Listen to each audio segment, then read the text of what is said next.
Hello, hello. How's everybody doing? All right. We're so excited that you guys are here tonight. My name is Jad. I host Radiolab and More Perfect. Thrilled that you guys are here. I'm actually just up here to do some basic housekeeping, which and then the people that are actually going to entertain you are going to come on to the stage. Point number one, there is booze out here.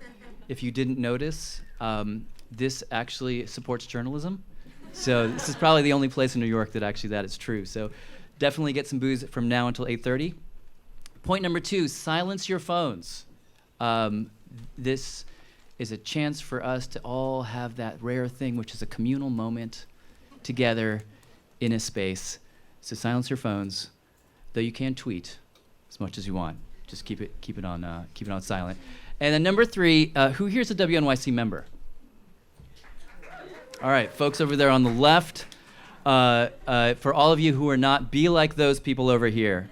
Because everything that we do at Radiolab and at WNYC and here in the green space is supported by members. So become a member. And last but not least, tonight's experiment is funded by the Simons Foundation. Their Science Sandbox series, which is trying to get people to engage in science, is what has brought us all here tonight. So huge thank you to them. And I will now introduce a rising star at Radiolab and in podcasting and at WNYC and on planet Earth. Welcome, Molly Webster.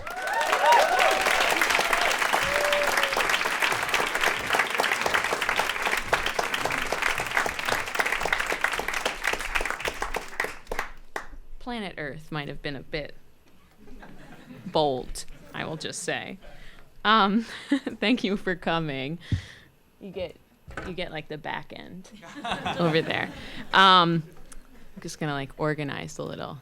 This is amazing. Hi everyone. Okay, so why are we all here? That is actually the question. And it starts 3 years ago, which is I was working on a story for Radiolab about international surrogacy. And so the story was there was a couple in Israel, Tal and Amir. They were married. They were both men. They wanted a baby. And so they decided that they would get eggs from the Ukraine. They would hire an Indian woman from India, and they would send all of these things along with their sperm to Nepal. And they would have the woman carry the baby for them for 9 months and then go pick it up. And so they did this with 2 different women. They got a lot of babies. And while I was doing the story, at first the story was very much just about like this couple that was trying to have kids and like what did that look like and how new families were forming.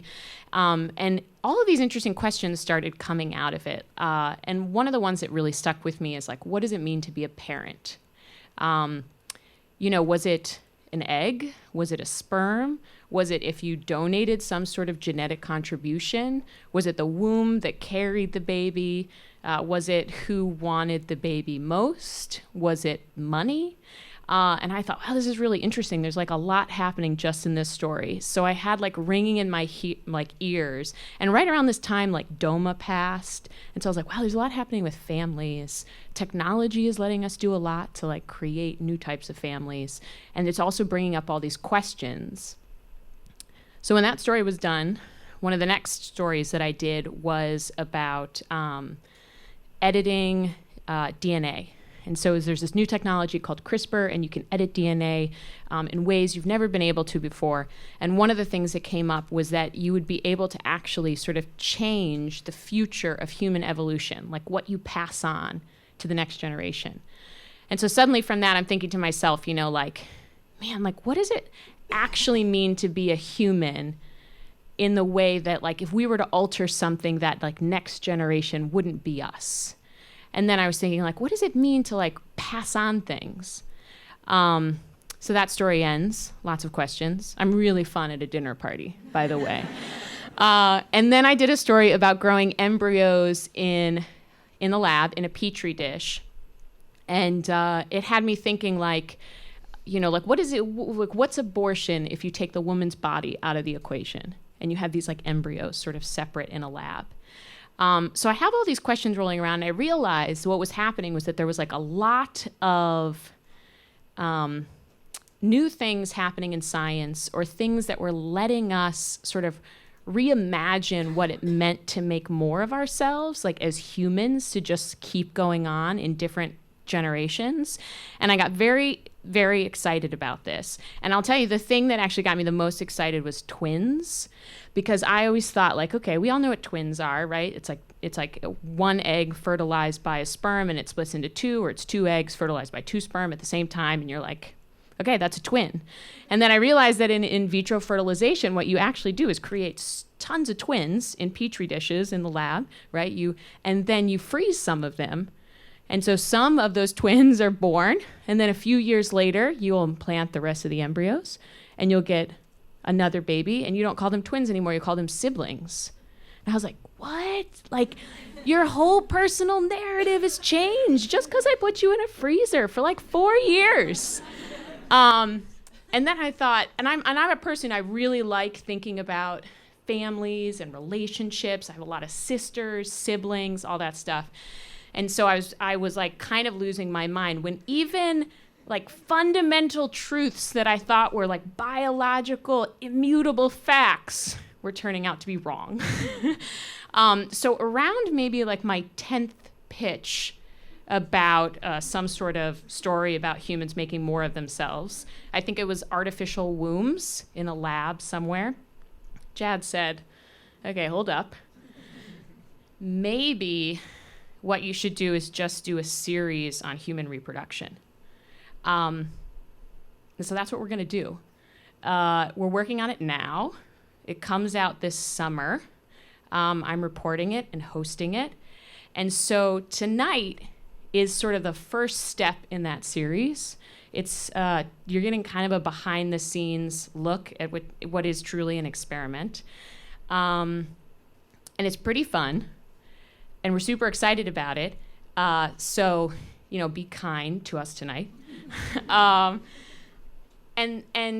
I'll tell you, when I started reporting on the series, one of the first things I did was I just jumped on the phone with a lot of people like everyone in this room. I was like trying to hit like different age groups. I wanted 18-year-olds. I wanted like 80-year-olds. I was calling all my friends back in the Midwest like, hey, I haven't visited in a while, but if you could just tell me your thoughts on reproduction, like what's it like in the Midwest? And then I was very, I was like, oh, someone's, 20 and married in Colorado? Yes, I'll call you too. And I was basically just calling and saying, when I say the word reproduction, like, what do you do? Like, what do you think? Are you like, oh, God? Or, interested, not interested, babies, anything more than babies? One guy talked to me about hip hop, and I was like, I could go that way, probably won't. And so there were a lot of like very random conversations. And one of the things that came up in those conversations was a number. The number was 35. And it was very interesting to me. It took me a while to sort of notice the pattern, but I realized that everyone was bringing it up in different ways. It was like, oh, I don't know if there's not that much time left. Or, women would be like, I'm drying up. Like my biological clock, it's ticking. And I had friends who were like, we're renting our house, we should buy our house, and we're 35. And this all kind of came in a moment where, full disclosure, I was turning 35. And the funny thing is at first I forgot. And then I realized that I'm probably somewhat interested in this because it's currently happening to me. And I was like, just kept saying to my friends, like, my God, guys, I'm gonna be 35. That's so serious. And I don't really know what's serious, like more adult. I'm not really sure. But it felt like I gotta get my shit together. And so along those lines, we thought, okay, there's a lot of energy here. Let's just get it all in a room and see what comes of it. Okay, so I'm approaching the clicker. So when I was doing all those phone calls, one of the things that came up, or I was just going to say, like a lot of things came up, right? We're going to talk about them when we get to the kind of group discussion. But I did want to talk about one specifically. There was this idea that just kept coming up over and over again. Advanced maternal aging? The idea that at the age of 35, and in case you couldn't hear that, advanced maternal aging, at the age of 35, your fertility vanishes if you're a woman. It just goes up in smoke. Like, in every relationship that I'm in, I feel like it's like this countdown clock in the back of my mind, you know? And so I feel like I experience time differently. And Bianca, the young woman on the phone here, she wasn't the only one who told us about this feeling. It came up in another conversation that we had with this woman named Chloe. She said she really, really wanted to have kids. She was in a relationship. She and her partner got along great. Partner wasn't sure she wanted to have kids. And so on her 30th birthday, Chloe's dad sent her an email where he basically said, like, get on it. The biological clock keeps ticking, especially if you want to have several kids. You don't want to split up with your partner because they've done nothing wrong, but the biological clock, ... Thanks, Dad. It's very helpful on my birthday. And to add flame to the fire, I talked to another woman who saw 35 as such a deadline. She decided that she was going to have a kid by herself when she was 34. She wasn't going to wait. And she told me that the doctors categorized her in a way that really surprised her. The minute you're 35, you're considered a geriatric mother. It's a condition that is it was written on my birth chart because I was due 2 weeks after turning 35. So first off, geriatric? Like, are you kidding me? I mean, this is not the first time I heard the phrase, but like the idea that we take the age of 35 so seriously that if you pass it by 2 weeks, you are like put into a different category of human being seemed kind of crazy. And I have to say, it all seemed a little weird to me in the sense of like, I've never been a like, I want kids person, but I sort of like the option that one has. And so I kept thinking as I was like hearing all this stuff, I was like, I'm not freaking out about this stuff, but like, should I be freaking out about this stuff? And then last October, I was on the phone with this sort of bigwig doctor in St. Louis. And the minute we got on the phone, the first thing he asked me was how old I was. I said I was 34. And he said, you need to get on a plane and fly out here, and we need to freeze those eggs. And then I thought, fuck off. And then I thought, maybe when the series is done. And then I thought, maybe I should be taking this all a little bit more seriously and actually look into this whole like reproductive cliff thing. So started reading a lot of scientific articles, watching YouTube, and I pretty quickly found what seemed to be the culprit of the cliff. So the x-axis is age. It goes 20 to 45. And the y, the vertical line, is something called fecundability, which is the chance a couple will get pregnant after 1 month of trying. And this is what the graph looked like. It goes,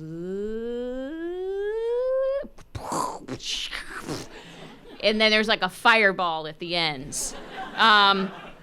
So this is from a journal called Human Reproduction. It was published in 2004, and that is a cliff if I've ever seen one. And I think another thing that I wanted to note is that on this graph, 33 is the age where you actually should start freaking out. 35, you're already done. But there's one tiny caveat, and that is that the data behind this graph is crap. This data is based on French peasants from the 1700s. And you may ask, why them out of everybody? And the idea is that when they're doing fertility studies, they want, ideally, they say, populations of humans that have never used birth control. So people that are like pure from artificial hormones. And their idea was that these French peasants were the way to go. And so this came up, you might have seen this, it got written about in like a lot of different magazines, and it was the data being used to terrify women. And then so I just say, you know what, like I reject this cliff, because I'm done with it. And so at this point, I thought maybe I should stop watching YouTube and actually like call someone on the phone. And so I called an epidemiologist from Boston. Her name is Lauren Weiss, and she studies fertility. And we were having this conversation. I know where the cliff came from. There. I know where the cliff came from. There was a very pivotal. You do? Oh, yeah. Oh my there was. God, tell me about the cliff. So the cliff, I'm pretty sure, came from this review paper written by Broekmans. Who is this Brachman guy, and why does he get to draw a cliff on my fertility? He's a very famous reproductive endocrinologist. So after we got off the call, Lauren sent me the paper she was thinking about. This one is a study of recent people, and it has the same like axes. It's 20 to 40 is age on the bottom, and then on the side is your chance of pregnancy. And it goes, and then it's like a little like a water slide at the end. And I thought, oh, that's kind of like a mesa. That's like a version of a cliff. And so then I thought, well, maybe this graph, I'm reacting pretty emotionally to it. Oh, wait, so I think, all right, anyways. So I was like, okay, this one, 31, my friends. We should have had this event 4 years ago. Sigh. But Lauren says it's not really based on great data either. Is it based on more peasants? No, I'm glad you asked. It is based on recent people, but it's all people that were at fertility clinics for fertility issues. So one could say it's a bit of a compromised data set. It's not really representative of everyone. So, graph gone. So back to where we started, begs the question, what happens if you actually look at an entire population or like a good cross-section of the population? And Lauren, the scientist who I was talking to, did actually do that. So in 2007, she launched a study with almost 3,000 Danish women who were trying to get pregnant. We follow them forward in time for 12 months or until they get pregnant, whichever comes first. And when you look at their data, this is what you see.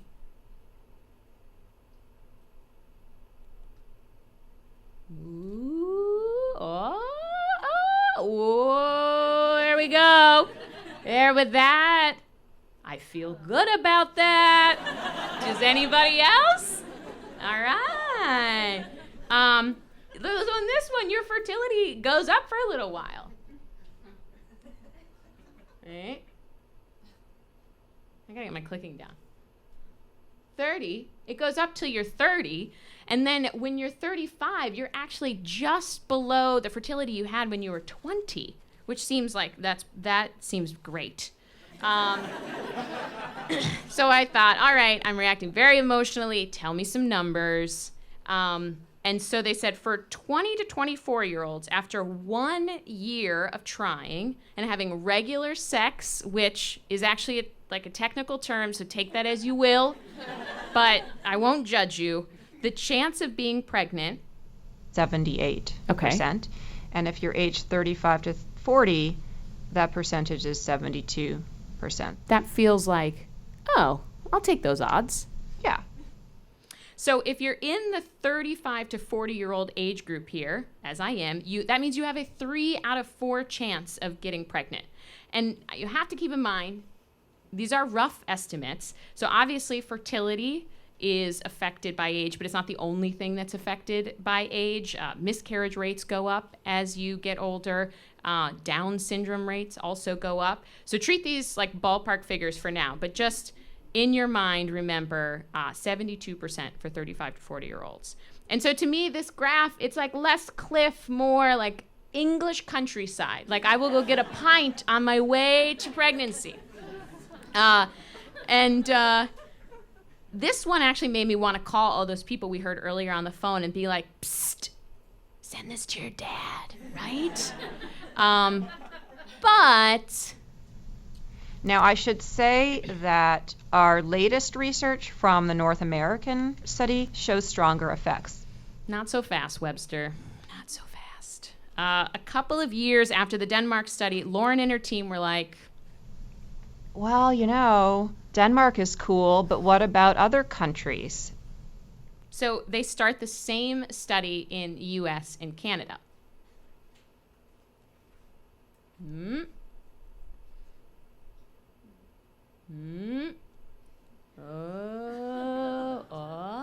Oh. That's a tricky one. Expected something else. My pages have gotten interestingly confused.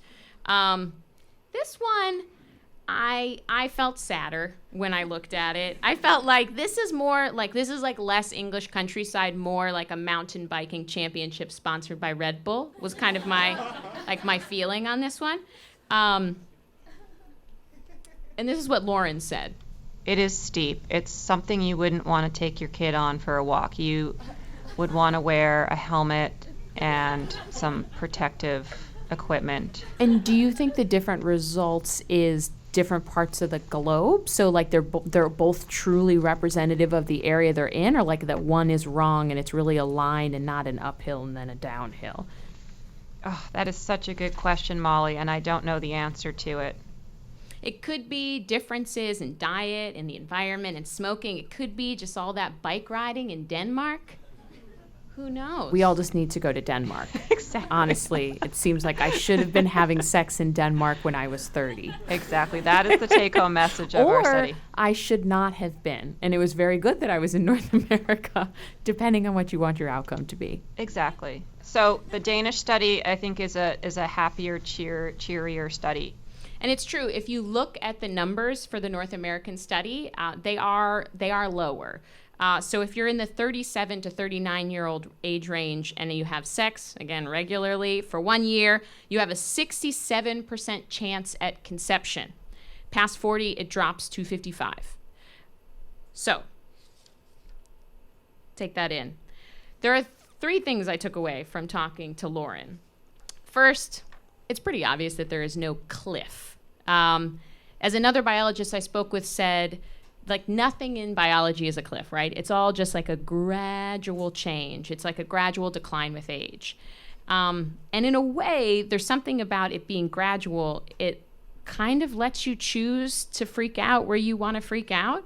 So in Europe, for example, based on all this same data, they wouldn't actually call you geriatric until you're 40. And in some places, it's 42. So if we were having this, if you were French, you would not be here tonight because you would not be concerned. The second thing I thought about with Lauren was that, obviously it's different for everybody, and these are just really big studies, and it's just averages, right? And the third thing was, like, even in the North American study, at like 40, 42, you still land at 50%. So it's not 0, which to me, I was like, hey, 50-50, that's not bad, right? But there was one part of the conversation with Lauren that made me think about 35 in kind of a different way. It started when she reminded me that there is, as much as I was happy about the 50-50, actually a biological deadline. What is the actual end? Oh, the average age at menopause is 50 in the United States. And so maybe the thing that's going on for a lot of people is it's not so much a cliff at 35, rather 35 is an age where sort of the end comes into focus. And as I was thinking more and more about the phone conversations I was having, I realized like, oh, this was playing out for everybody. Like, this is biology, but the people who were like wondering about their careers and their homes and their parents, like they were all sort of having the same like moment where they're like, oh, there's something happening here where I feel something in front of me, like in the way I never had before. It's like there's like this like little sliver of possibility before you all come back here in 5 years when you're 40 and we do this again for some reason. So what we're going to do now is we're going to invite all the panelists to stage so they can talk in some way about like this idea of like the sort of potential and the potent possibility that like exists around this age. So can I have all of my panelists come on up? Woo, woo, woo!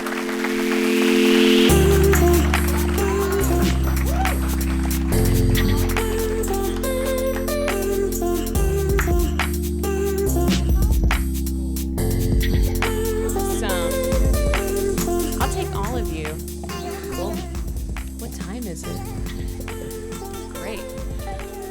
All right, so we've got Joe Osmondson, who has an amazing podcast, Food for Thought. He is a scientist at NYU, and he has some very good writings.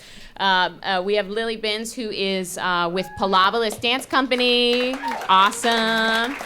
We have Miss Dulce Sloan, who's with us here. She's an amazing comedian. And we have Sam J., who you met earlier, SNL writer and stand-up comic. So, Lily, I want to start with you. I am curious. I will full disclosure. Lily was the one who talked about her geriatric pregnancy on tape. So that's the way I'm going to introduce her. Thanks, Molly. Lily, do you want to tell us a little bit of a story about feeling like 35 was like the end of fertility? Well, it is the end of my fertility. I'm planning for it to be the end of my fertility because on my 35th birthday, last May 25th, I went into labor with my baby boy, and I planned for him to be my only baby. You know, I have to say, I didn't think about 35 as the end of opportunity. I was more excited to have a child for so many years and just didn't want to wait any longer. And certainly was aware that, or thought that things would get harder, both in terms of getting pregnant, staying pregnant, and then giving birth and raising a child as I got older. So, where should I start? I'm just curious. Did any of the things that we just talked about? Were those charts that you saw in the doctor's office, or was it different? I remembered, as you were showing those fertility charts, sitting in front of a fertility specialist, with her showing me the marked decline. Actually, a radical. Her age x-axis was just like the X going up. Or rather, as age went up, the fertility crossed it and went down in inversely proportional directions. So that was alarming. But here's what I've learned since. There's a giant industry around getting older women pregnant. Mm-hmm. And everyone should be aware of that. I was in her office. She had a beautiful office. Her name was Dr. Luck. I really recommend her to anyone here. I didn't even have any fertility issues, but I was there to ask advice about how to get pregnant. So to back up, to succinctly tell how I got to that office seat, I didn't want to wait any longer to have a baby.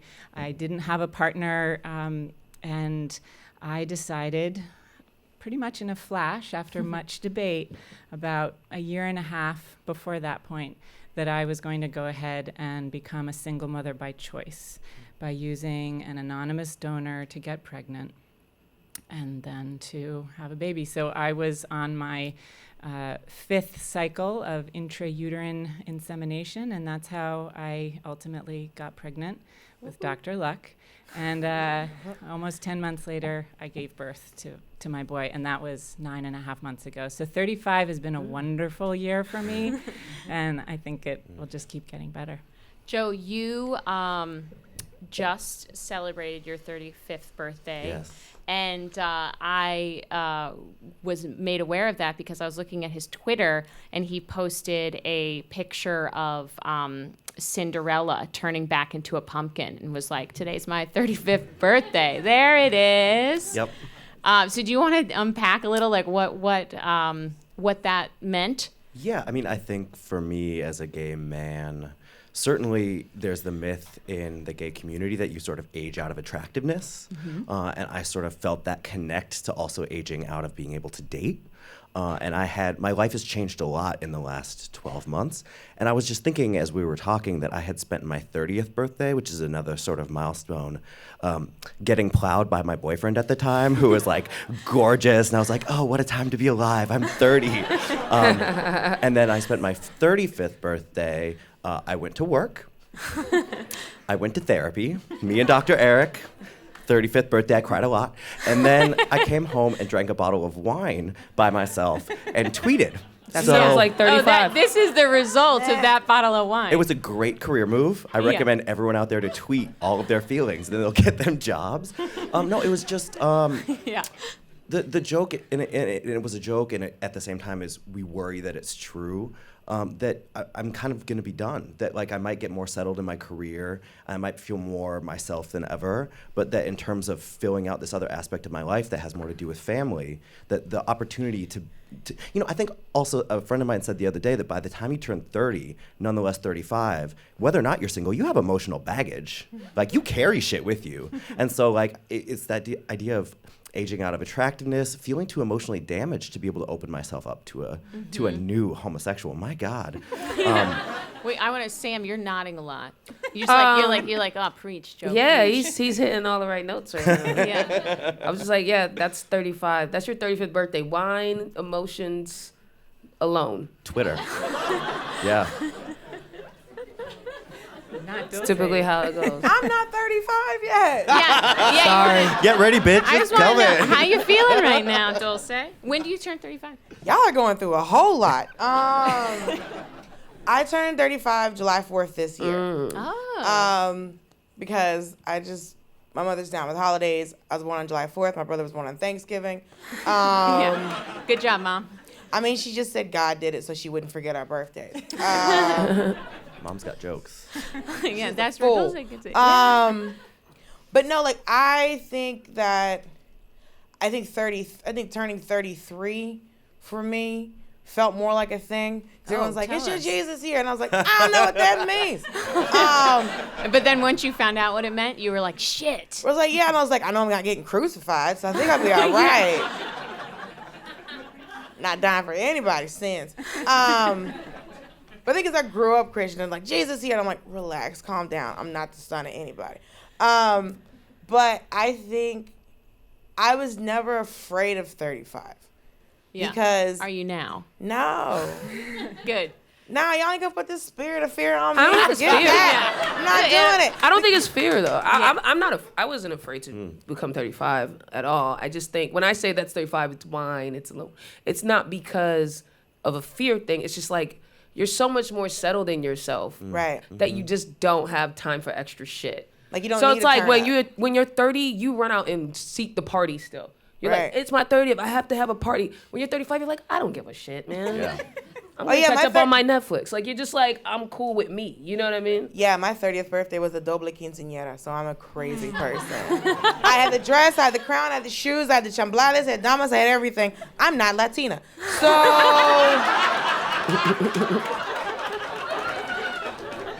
But I grew up, like most of my friends growing up were Latinos.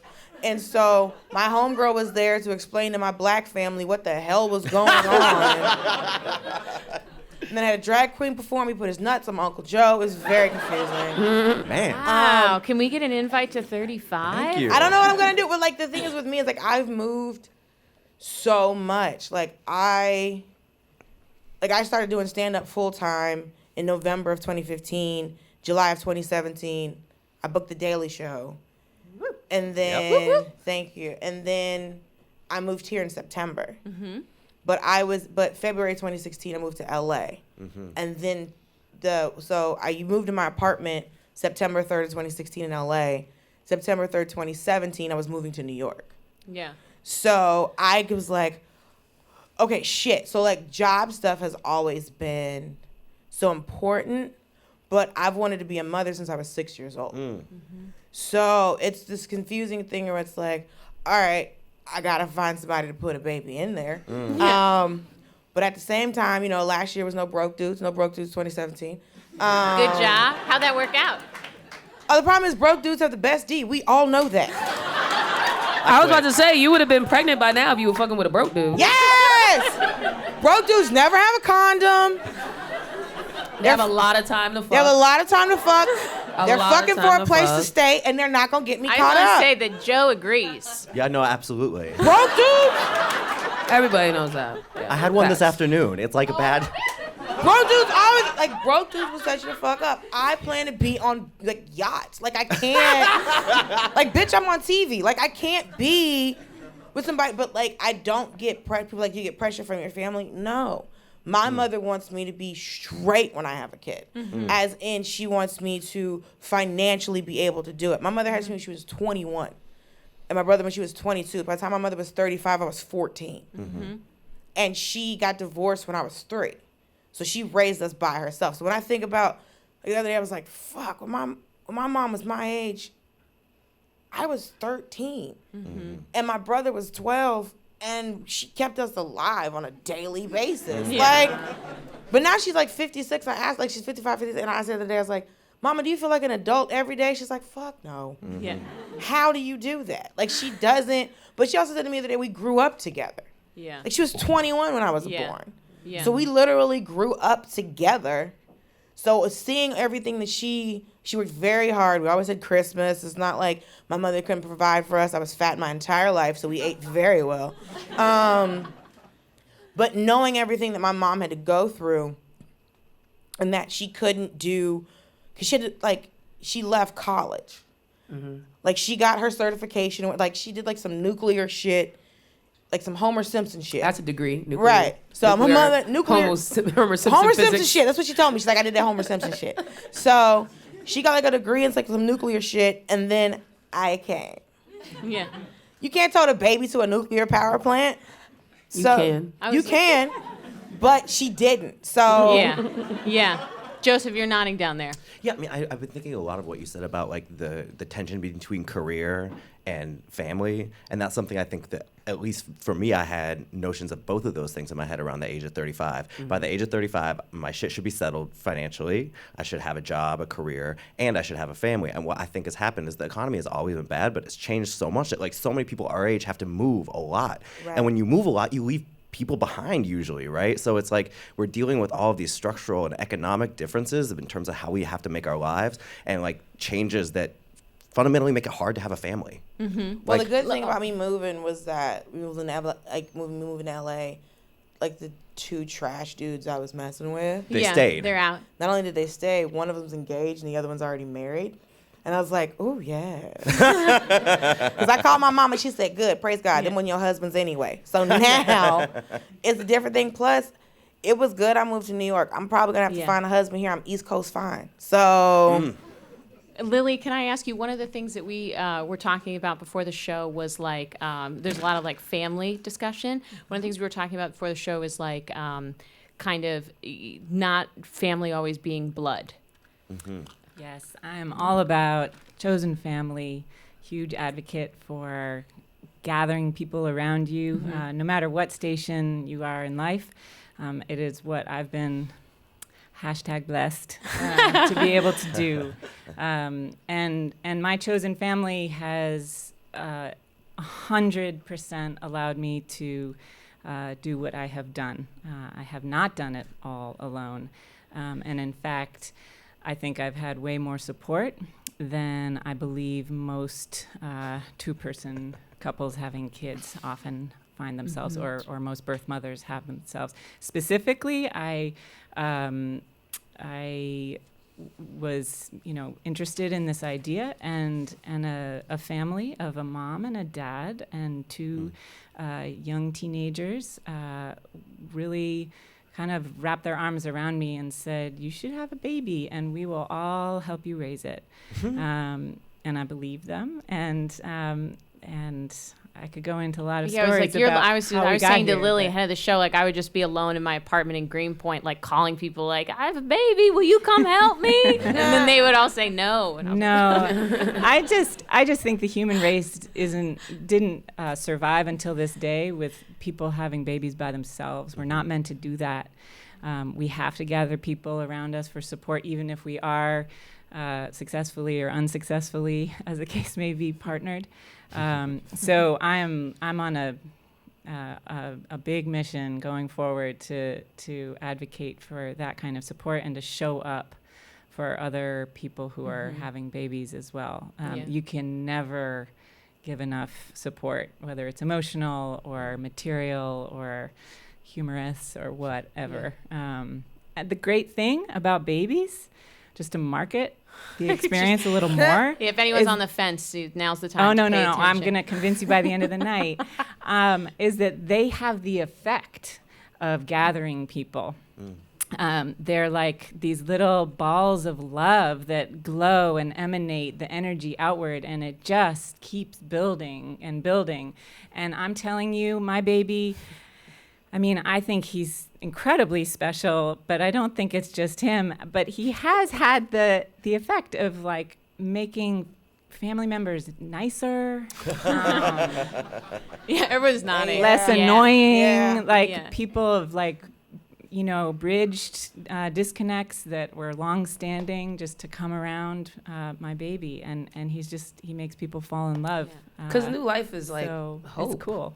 Yeah, That's all. It's like you see an undamaged thing, and you're like, oh man, Let me damage you this. can be like anything. Yeah. The cool And it's thing about exciting being a for single mom everybody is, 'cause like, it's like, I know who's oh, going to hope. be doing the damaging, right? There's like no question. Like it's all me.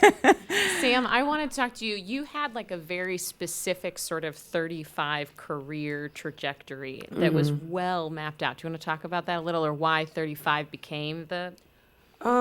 Sure. I think.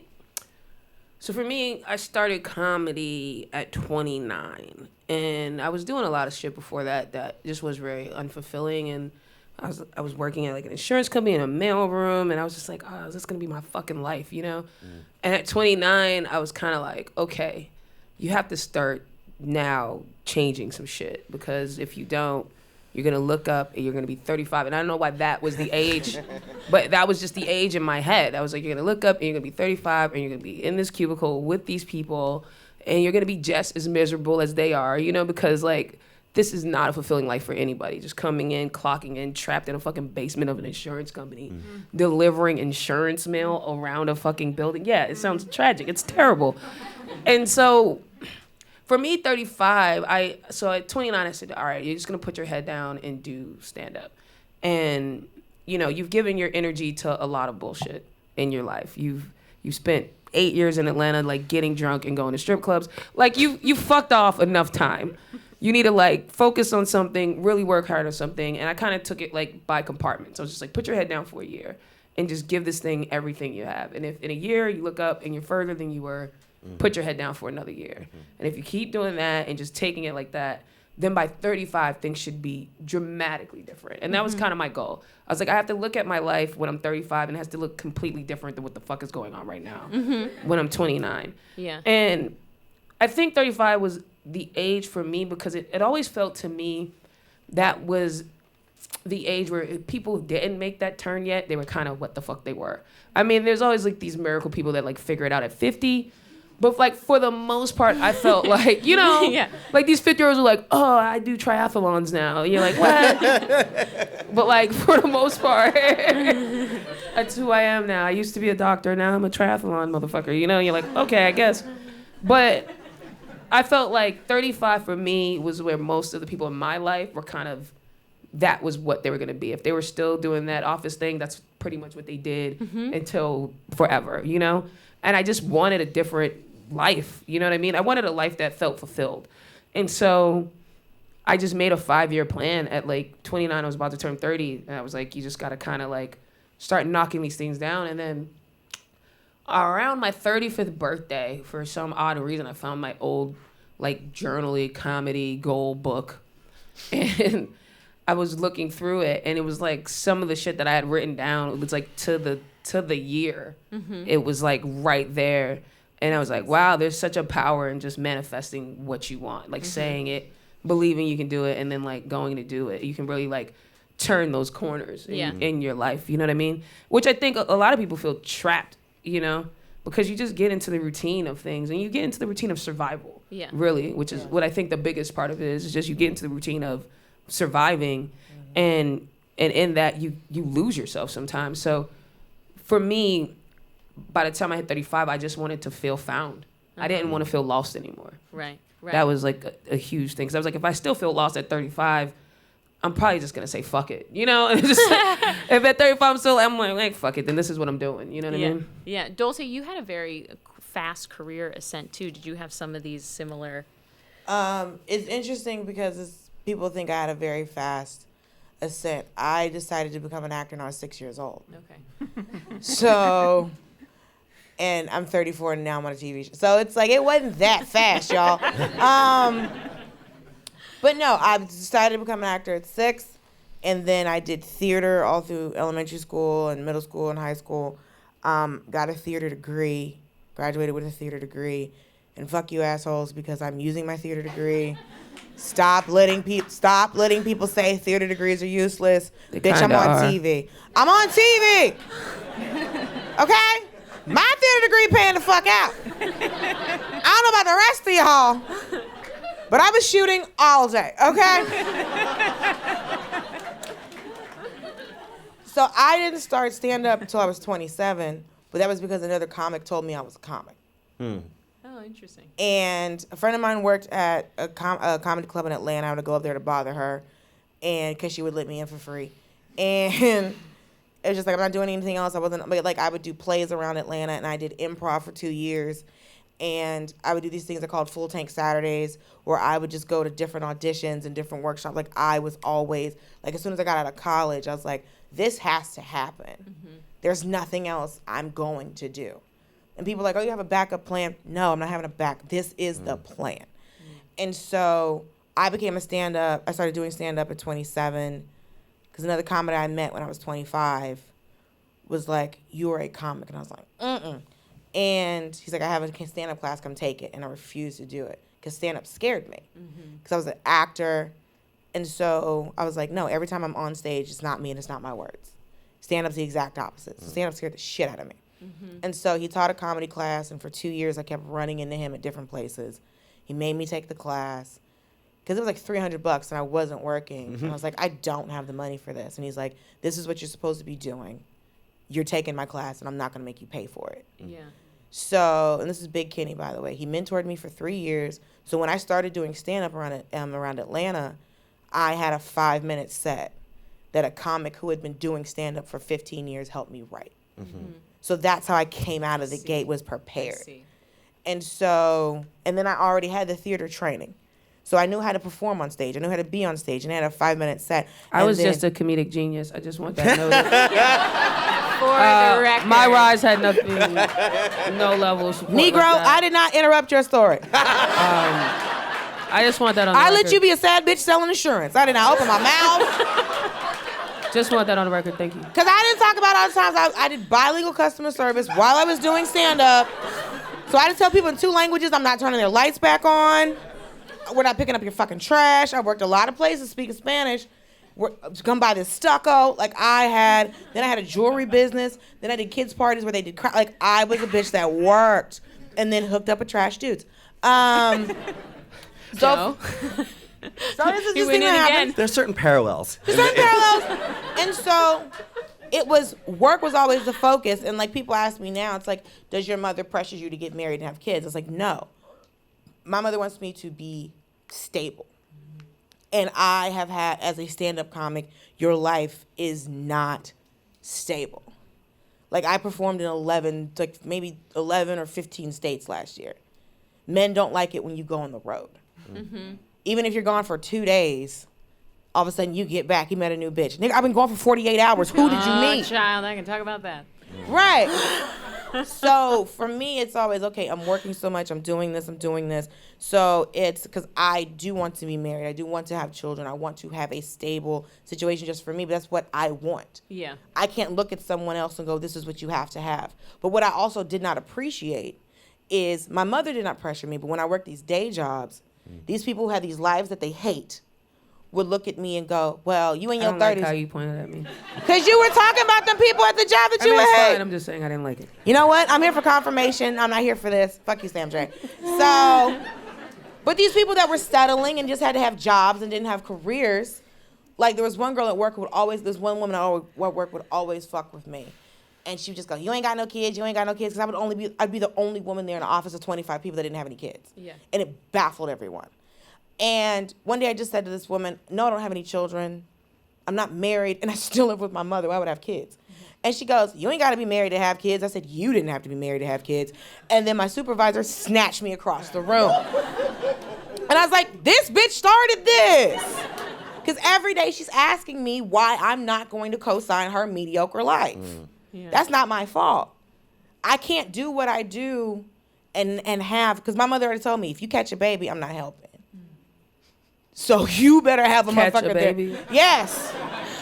Wait, I gotta ask, it's Joseph, you're the down there STI. doing some great note taking. Oh, yeah, and no. I may be like pages behind at this I'm point. mostly writing Find a Husband 2019 over and over and over again to try to manifest my dreams. Oh, we out here. If I do this, I'm coming. coming to give you a motherfucking hug for getting me my husband in 2019. Listen, I'm trying to catch one too. One of these fine Jewish men, we out here. Yeah.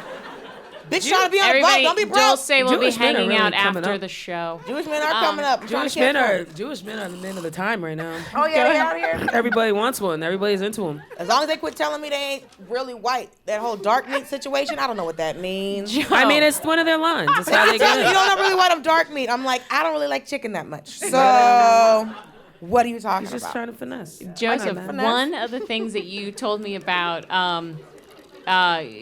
talk to me a little bit about, you were talking about like, one of the things in Dulce's story was someone helping her out. Yeah. And one of the things you had been telling me about before we got on stage was sort of being a gay man. It was very hard to find mentors, especially one born in 1983 in the middle of the AIDS crisis. Yeah, it just went from the funniest moment of the show to the saddest. Oh, yeah, sorry. Well, yeah. That's usually what happens when I enter the room. It's fine.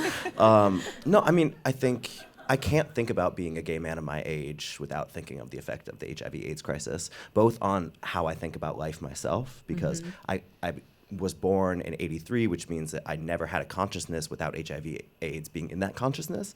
So like I never had access to pleasure that wasn't, dangerous in the way that HIV is and not other things. And then also the generation of gay men just older, and it could have been me if I had been in New York City and had the access to all the dick that New York City had to offer Hella at 16. New York City has hella dick. It's trash in every fucking way except for the dick. I'm trying to find out about I could have been in the generation of men lost to HIV/AIDS, but I'm not. I'm in the generation immediately after. And what that means is we don't have models of growing older. We just don't. Like that almost doesn't exist. And so I think that's one of the reasons that age feels like a cliff for us, just because we don't know what it looks like. I mean, it's only through I'm a scientist. There are not a lot of gay scientists. I don't have any gay mentors. It's only through my writing work that I've actually gotten some gay mentors, and actually having people who are 50, 55, 60.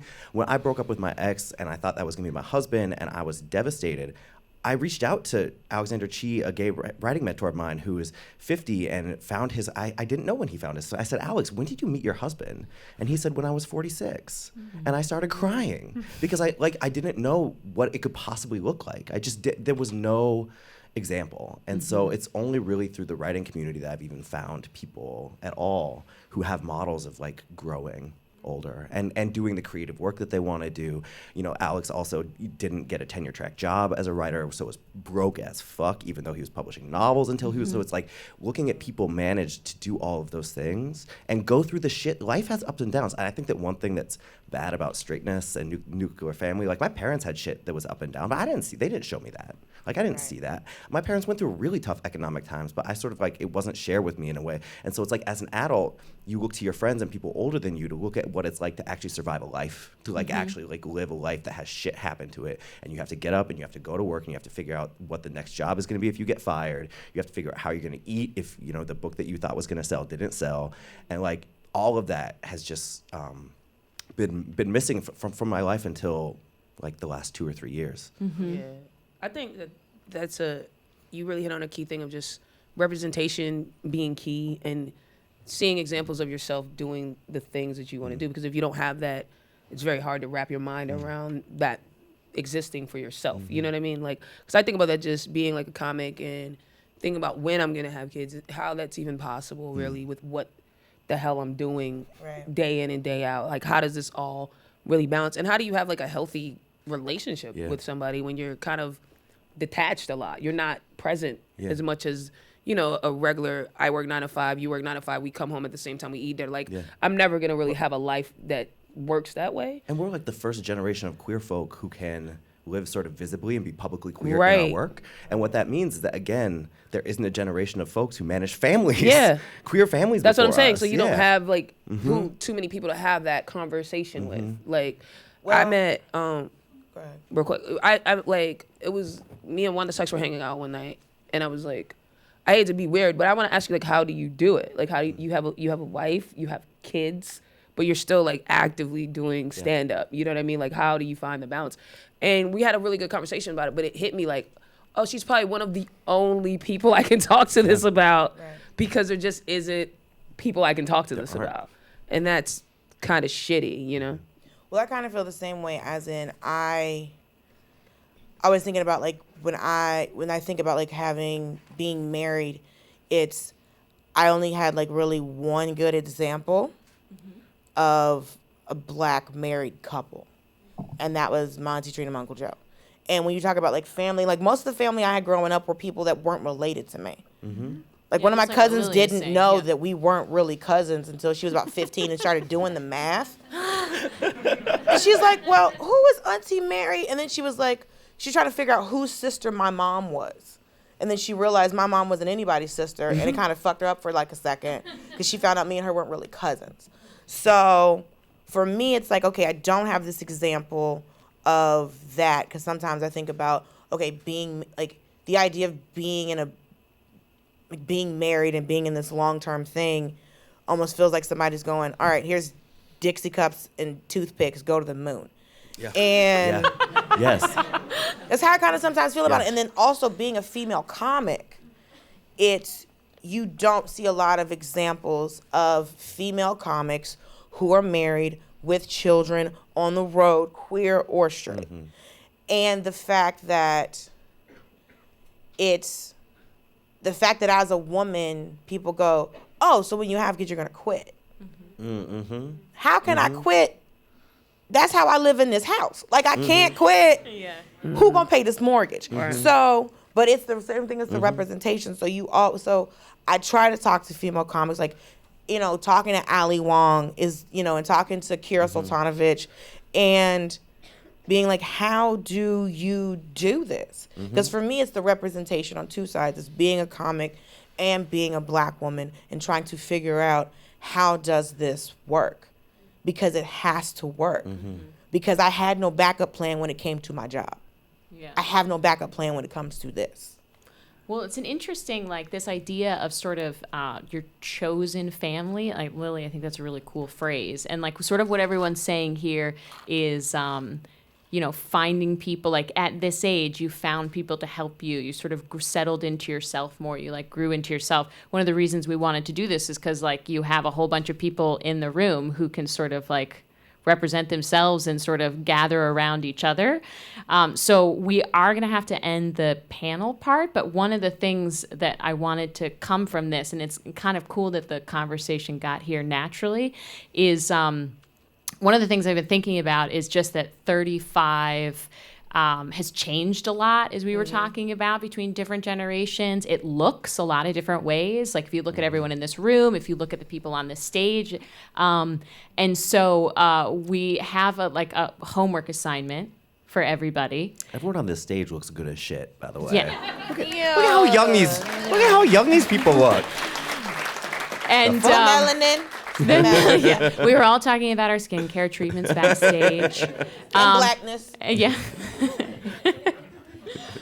So what we're asking everyone to do is we want you guys to send in pictures of what your 35 looks like. And so for the audience members, you can send them to radiolab@wnyc.org, and you can just say like your first name, how old you are, and I think that's it. And the idea is to try and capture. We will eventually. The plan is to sort of release them onto the interwebs, so make sure it's something that you are proud of. But like capturing these different versions of sort of 35 and like the people and the families and the lifestyles we've gathered around us. I think in some ways so that we can remain pressure free. I'm no longer buying that like houses and cars are my lifestyle markers. You live in New York. I want someone to show me that it's otherwise. I threw the cliff out, and I'm going to also throw out those things, too. So I've moved so much, I never thought, like, buying a house is something that's so foreign to me. Because when I was 33, I celebrated my birthday in Atlanta. 34 was LA, 35 was here. Yeah. So I think you have to attribute what was your goal? Like Sam said her goals out, that's what she wanted to have. You're given these things. If your goal is to live here, then I guess buying an apartment. I'm from Georgia. Buying an apartment sounds fucking crazy to me. But it always sounds crazy. I just have to say, I just have to say in that vein, if your goal includes having a baby, you make it happen. Oh yeah, it will happen. Pretty children, make it too, happen. girl. Yeah. Okay, let's give the panelists a round. Thank you so much, guys. Yes. So I'm just going to say that sit here tight for 1 second, which is we have one more piece of this. We have a surprise guest. So the surprise guest will be announced after you give them big applause.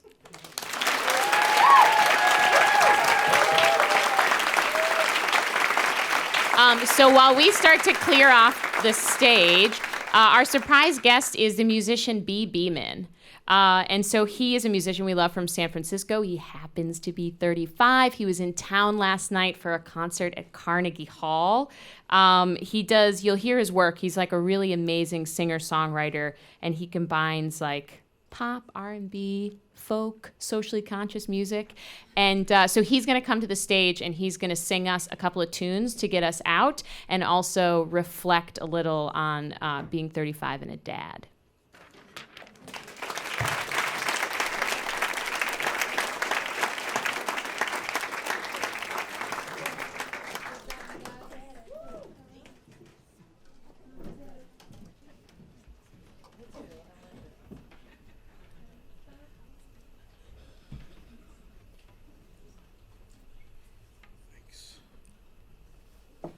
What's up, everyone? My name is B. It's a pleasure to be here. I don't know if I'm supposed to start talking about being 35 or something. What am I Okay. Nobody wants to hear me talk, I guess. Sound like my parents.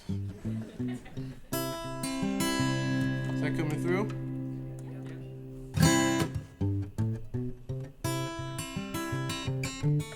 This is a song called Equal and then My Tea. And it's out of tune. 1 second.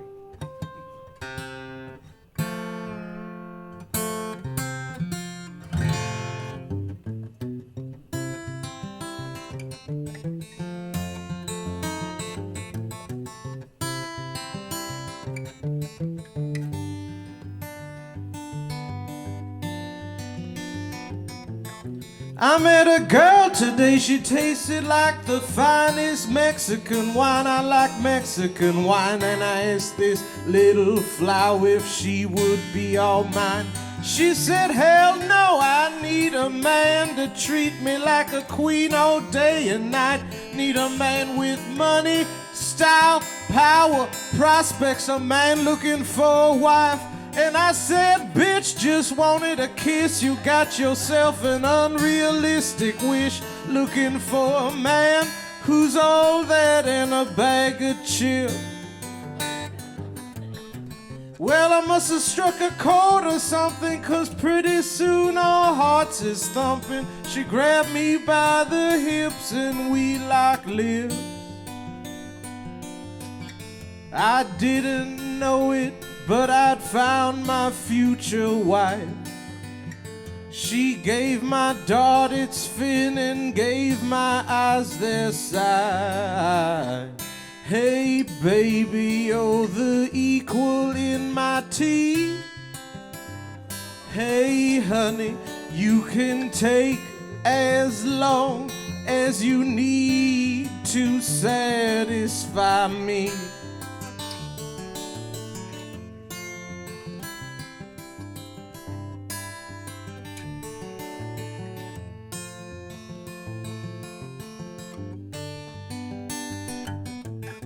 And this little thing, she told me she pregnant with my baby, and that's for sure. And I say, what you gonna do? And she say, Well, I don't know, I feel so scared and all alone. And I say, girl, you've got me, and that's for sure. I knew right then that I had found my future wife.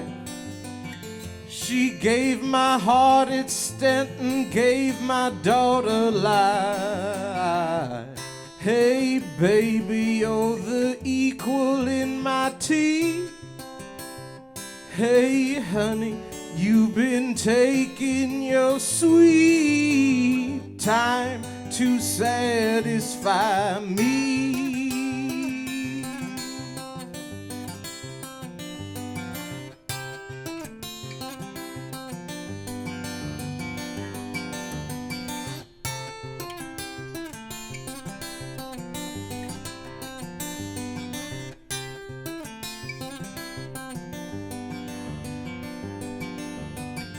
The army drafted me and the war became my life. I fear the worst out here, but God is on our side. Hey baby, you're the air in my flat tire. Hey honey, I seen men sent home boxed up by friendly fire.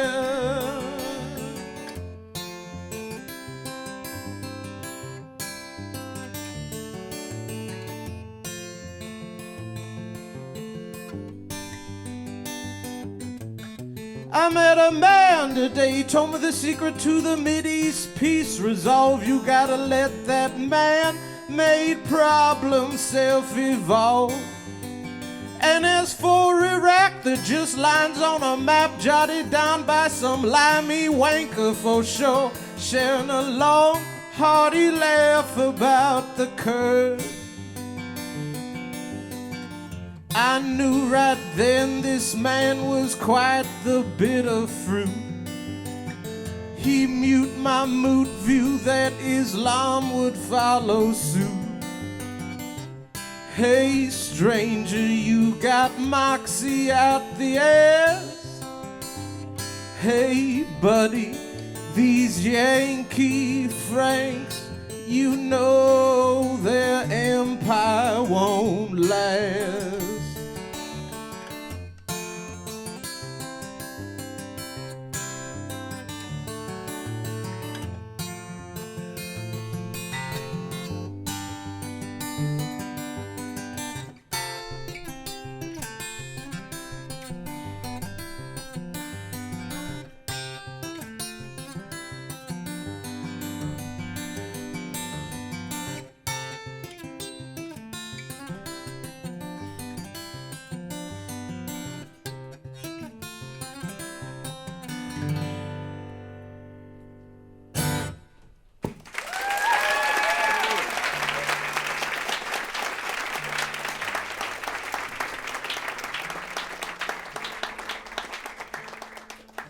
So, like Molly said, I am 35, and I'm a father, and it's being a father is great. It's the hardest thing I've done. I guess it's like low-grade work for like ever all day long, 24/7. Anybody who's a parent can attest to that. It's not like hard. It's just like mentally all day long. So, but it's the best thing that's ever happened to me in my life, and I strongly recommend it if you like children. If you don't, then I guess not. And being 35, I was thinking about it. I was like, that's one of my songs. What the fuck's going on? That's my song playing. Is that being ushered off the stage right now? What's going on? No Googling me while I'm playing on stage right now. No, but seriously, you gotta stop that. Or leave. No, I didn't mean, she's leaving. I didn't mean to be mean. But that was my song. That was pretty funny. So I'm 35, and I was thinking about it. It's like you kind of go through like a second puberty. Like you lose hair. Hair starts coming out of your ears and your nose and shit. It's like all weird. But yeah, I thought that would go over better than it did, but it's okay. People are like, gross. Not funny. And this next song, transitioning over, this next song I'm going to play is a brand new song. And it's about family. It's got definitely a political twist. I mean, you hear about immigration, deportation. A lot of people maybe don't see it happening, but it's happening. And it's very personal. And I wanted to tell a story, a family story, about real people. And so this is a song called Beyond the Border.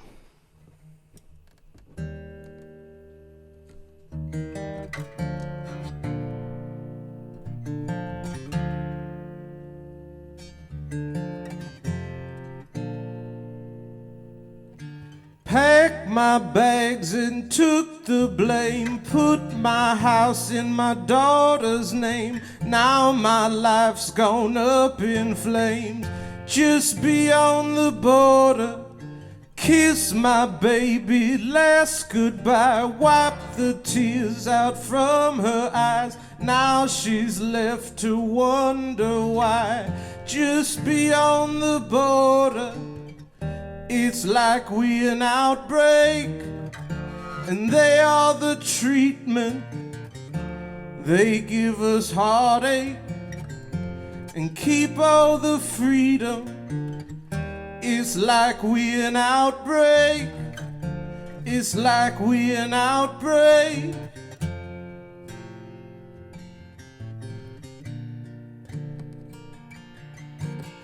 All my family's dead and gone. This side of the fence I'm on. I asked my wife to please hold on.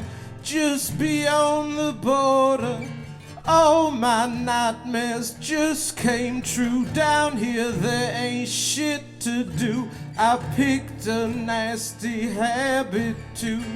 Just beyond the border, it's like we're an outbreak, and they are the treatment. They give us heartache and keep all the freedom. It's like we're an outbreak. It's like we're an outbreak.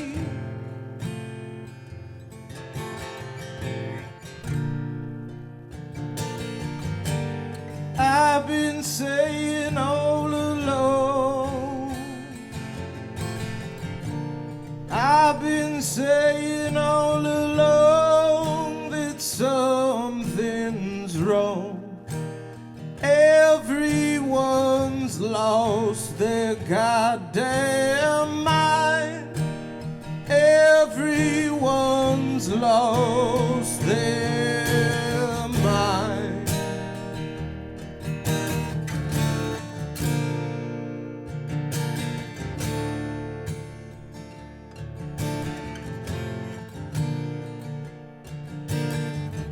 It's like we're an outbreak, and they are the treatment. They give us heartache and keep all the freedom. It's like we're an outbreak, and they are the treatment. They give us heartache and keep all the freedom.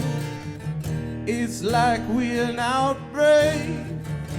It's like we're an outbreak.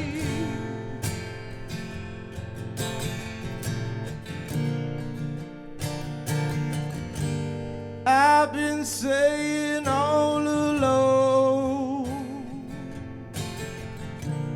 I've been saying all along that something's wrong. Everyone's lost their goddamn mind. Everyone's lost their mind.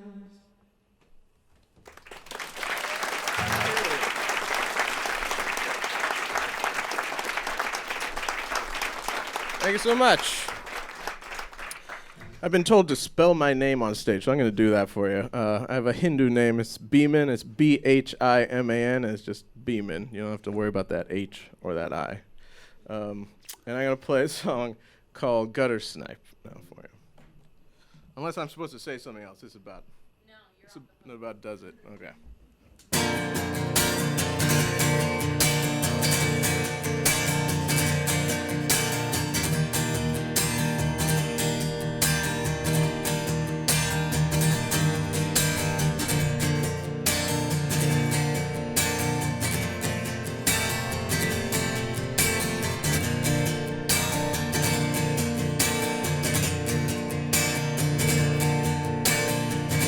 I jumped the first train I saw. It'll surely take me home.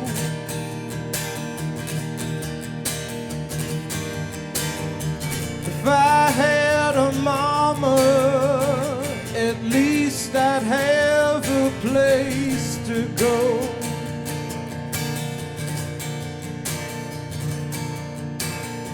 But I'm just a gutter snipe. I got no place to wipe my nose.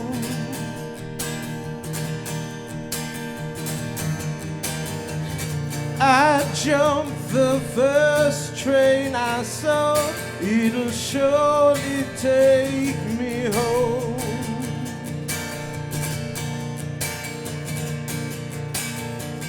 A buzzard riding the rail. I steal my meals when all else fails. I'm riding home on the line, but I'm well on my way to feeling fine.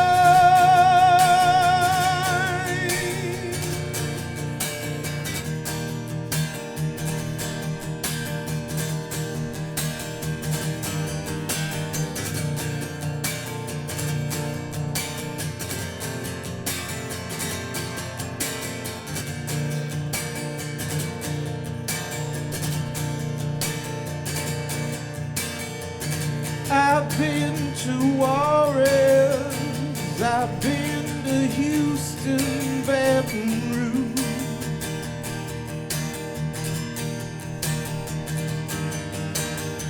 And I've got some good friends, some folks to really help me through.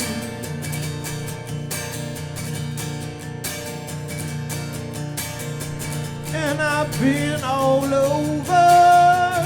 I spend my time just like I do.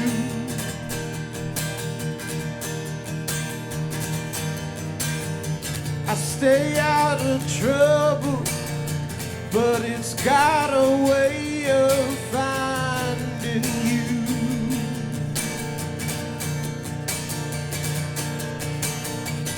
A buzzard riding the rail. I steal my meals when all else fails.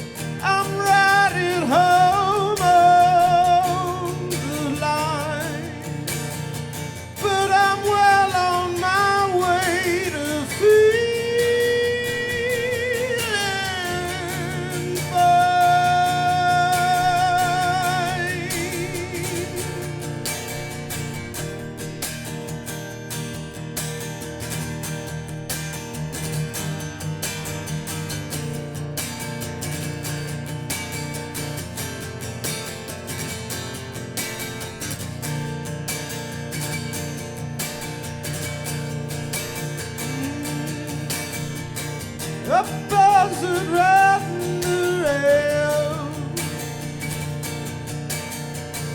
I steal my meals when all else fails. I never heeded the sign, but I'm well on my way to feeling fine.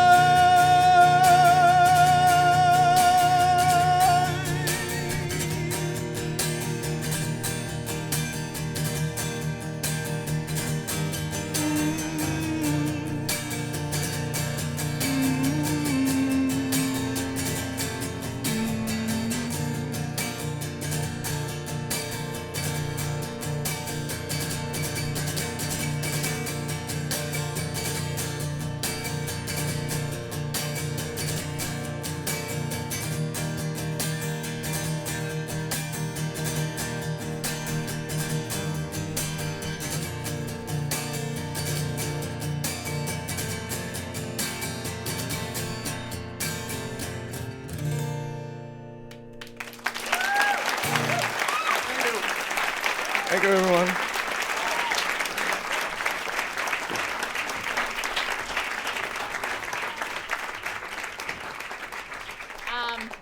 Thank you, B. So that is the end. I want to thank the Science Sandbox at the Simons Foundation. I would like to thank Jad Abumrad. I would like to thank Pat Walters, my editor. I would like to thank Rachel Cusick, our producer. If you want to find out more about the Radiolab series, the reproduction series coming up, you can sign up for our newsletter. You can text 70101. That's right, 70101. Or go to radiolab.org/newsletter, and you can sign up. The bar is open, so go have a drink. And I want to bring the panel back up and thank them. Dulce Sloan from The Daily Show, Sam J. from SNL, Lily Binns from Philobolus, and Joseph Osmundson. Thank you so much. That's it.